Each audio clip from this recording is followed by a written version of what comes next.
Everyone, I hope आप सभी ठीक होंगे। ये आपकी बीएससी थर्ड ईयर की 5th सेमेस्टर की क्लास है जिसमें आपकी यूनिट सेकंड चल रही है।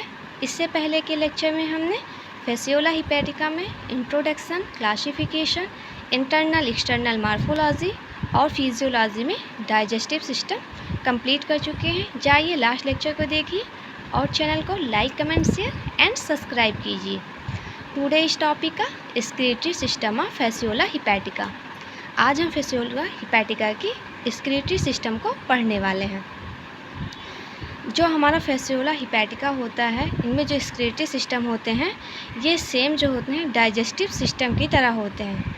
जो हमारा डाइजेस्टिव सिस्टम था वो भी ब्रांच था और उनमें जो ब्रांचें निकली थी उसे हम सीका या डाइवर्टिकुला बोलते थे। लेकिन हमारे एक्सक्रीटरी सिस्टम में जो ब्रांचें निकली होती हैं उसे हम ट्रंक बोलते हैं।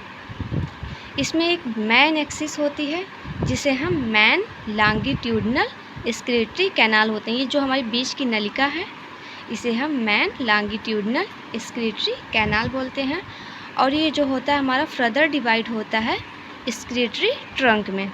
और जो हमारा एक्सक्रीटरी ट्रंक होता है इसका जो एंड होती हैं वो फ्लेम सेल होती हैं। एक्सक्रीटरी ट्रंक जो होते हैं ये बटे होते हैं और इसका जो एंड होता है वह फ्लेम सेल होता है।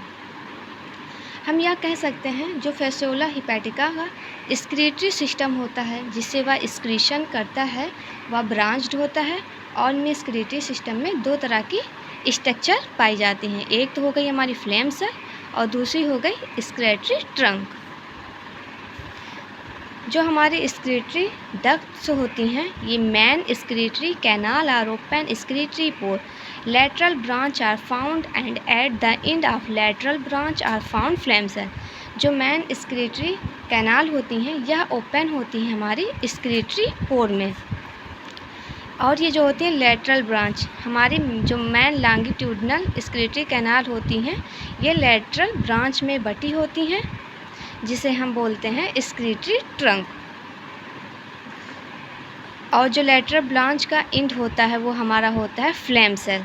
एक्सक्रीटरी ट्रंक का जो हमारा एंड होता है वो होता है फ्लेम सेल। ये यहाँ बताया गया है lateral branch are found at the end of lateral branch are found flame cell. जो हमारे एक्सक्रीटरी ट्रंक का एंड होता है वह फ्लेम सेल होता है। It consist of large number of flame cell or protonephridia connected with a system of excretory duct. जो हमारा एक्सक्रीटरी डक्ट होता है ये जो होती हैं कंटेन करती हैं large number of flame cell और protonephridia connected with a system of excretory duct. जो एक्सक्रीटरी डक्ट होती हैं ये इसे कनेक्टेड करके रखती हैं, जोड़े रखती हैं प्रोटोनिफ्रेडिया और फ्लेम सेल को। फिर जो हमारी फ्लेम सेल होती हैं ये इनरेगुलर शेप की होती हैं, इनका कोई शेप नहीं होता, ये अनियमित आकार की होती हैं। ये मीजेनकाइम सेल होती हैं। मिडिल में इनका इंट्रासेलुलर स्पेस होता है इनके मिडिल में फ्लेम सेल के। अगर जो हमारा ये जो है फ्लेम सेल है जो हमारा ग्रीन दिखाई दे रहा है, अगर हम फ्लेम सेल का ट्रांसवर्स पार्ट काट के देखें तो इनका जो स्ट्रक्चर होता है कुछ बीच में इनके कुछ ऐसे टाइप का इनका स्ट्रक्चर होता है और बीच में इनकी कैविटी पाई जाती हैं। इसी को हम इंट्रासेलुलर स्पेस बोलते हैं। और इनके ऊपर जो होते हैं इनका जो ट्रांसवर्स सेक्शन काट के देखेंगे तो ऐसा कुछ स्ट्रक्चर करके होता है हमारी फ्लेम सेल का। और इन्हीं के बीच जो होता है इंट्रासेलुलर स्पेस होता है और ये जो होती है इनरेगुलर शेप की होती हैं। अब हम देखेंगे फिजियोलॉजी ऑफ एक्सक्रीशन। फिजियोलॉजी को हम हिंदी में बोलते हैं कार्यकी। मतलब अब जो एक्सक्रीशन होता है वो किस टाइप से होता है। इनमें जो फेसियोला हिपैटिका में एक्सक्रीटरी मटेरियल होते हैं वो fatty acid, carbon dioxide, ammonia होते हैं। ये हमारे जो होते हैं एक्सक्रीटरी मटेरियल होते हैं। ये हमारे कैसे बाहर निकलते हैं, कैसे एग्जिट होते हैं, ये जो प्रोसेस होती है इसी को ही हम एक्सक्रीटरी सिस्टम के अंदर पढ़ते हैं।